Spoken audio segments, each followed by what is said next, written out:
since you retired, Yeah. and it's 2002. Yeah. You made a statement at the time, Yeah. and you never have been seen since, basically. No, I'm not making anything. No, just, But you know, because I suppose because it's 2002 has now come and passed. It's now 14 years since this. It's 2006. Yeah, but 2002 is when it came to a head. But you retired in 2006. Yeah.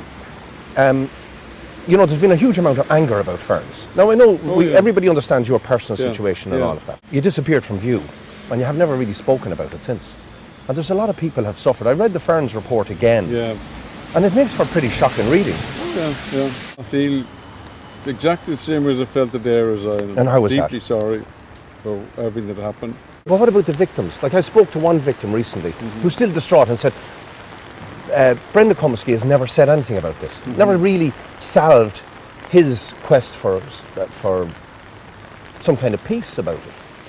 Your flock. The retired people don't talk to the public in any other profession. But you reckon that, would you be retired now if that scandal hadn't happened? Oh, You were a yeah. very well respected bishop. Oh yeah, I was retired years ago.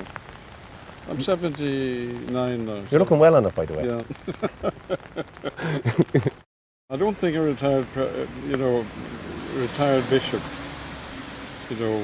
he has his day in which to do right or wrong, and he does his best, and the best wasn't good enough, and that's life. But how do you live with that? Oh, I live. Have you read the Ferns report? Oh, several times. Have you read all those? Like, I only read it, I have to say, a number of months ago in real depth, and you read the different victims, what they went through. Yeah. And they went to you. Okay, I know you had a problem with alcohol at the time, which you were very public about. That's not an excuse. I don't think. Well, I don't think you ever used that as an excuse, but it was accepted as perhaps a reason why your judgment wasn't as good as it should have been. Quite honest. You really genuinely feel you have nothing to say to the people of Ireland, nothing, to those victims, no, after all this time. No, I don't have anything to say to the people of Ireland at all. Right. It's just, I was just part of a very tragic history, and was quite unable, to. No, do I want to make any excuses? Just, I did my best. It wasn't good enough, and that's it. When you read the story about how, like, one lad went to you for help, and then he goes along, and he goes to another priest looking for help, and that other priest basically tells him, starts trying to fondle him and trying to abuse him. Do you remember that part of the report? One of your priests and friends. Yeah.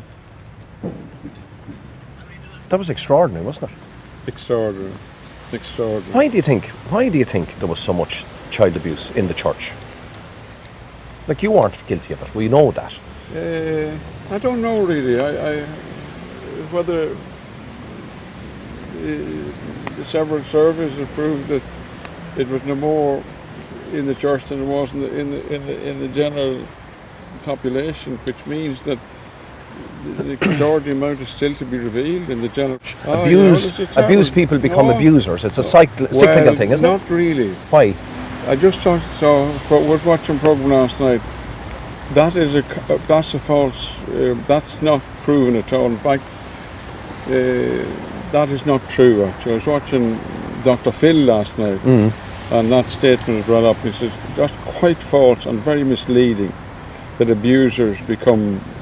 Abused become abusers. No, but in some cases. Something like 1 out of 10 or something. No more than any of the other general population. But that is a very common perception, but it's not accurate. It's been in the news again. Well, I don't know, but it's been great being in the news. But anyway, the thing is, I offered you the chance to speak about it, and it's the decent thing to do. So. Okay.